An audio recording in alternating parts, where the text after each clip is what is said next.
Hello mga ka-printer. So ngayon meron tayo ditong Canon G3010. Tapos isosolve natin yung gantong klase ng problem. Yung kanyang nozzle may guhit sa gilid, sa gitna. Basta may white line siya dyan sa kanyang nozzle. So paano gagawin natin? Simple lang. I-open nyo lang tong scanner. Tapos ayan, makikita nyo dyan yung encoder strip. Yan yung parang transparent na yan. Okay, ayan. So, pagka ganyan, possible meron niyang dumi.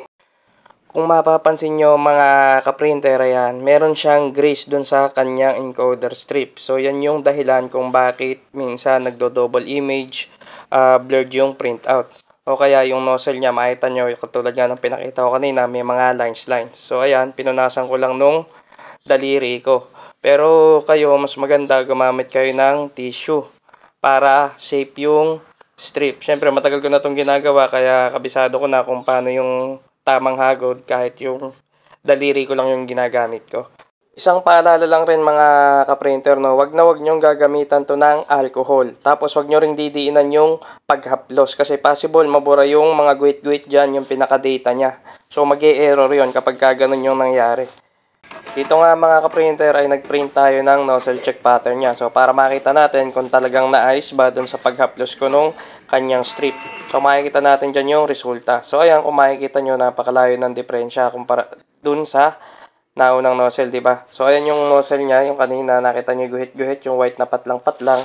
So after natin mag-print, after natin punasan yun, ayan makikita nyo wala na. So ibig sabihin, okay na yung kanyang printout. Common na common mga ka-printer yung problem na to, no? Kahit sa may HP, Brother, Epson, nagkakaganyan din.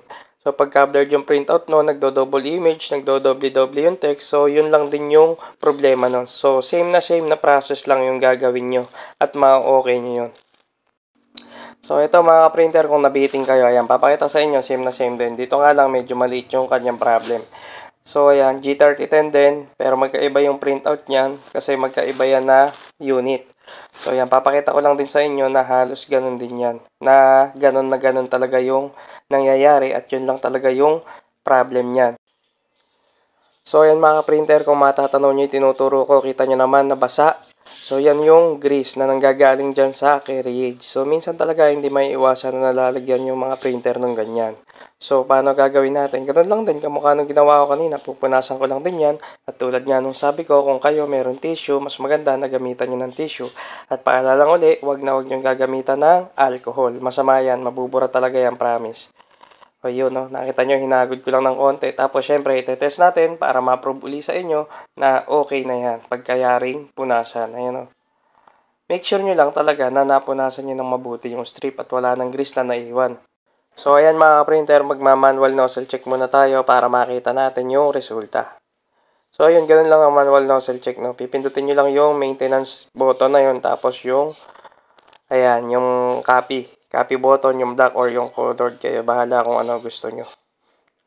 So ayan mga printer, nakita nyo, pag eject nyo ng papel, makikita nyo yung diferensya sa nozzle. So nawala na yung white lines.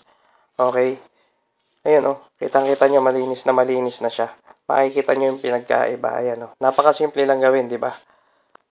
Kung nakatulong po sa inyo mga printer yung video na to, huwag niyo pong kalimutang mag-like, subscribe at pindutin ang notification bell para updated po kayo sa mga susunod ko pang vlog regarding sa paggawa ng mga printer.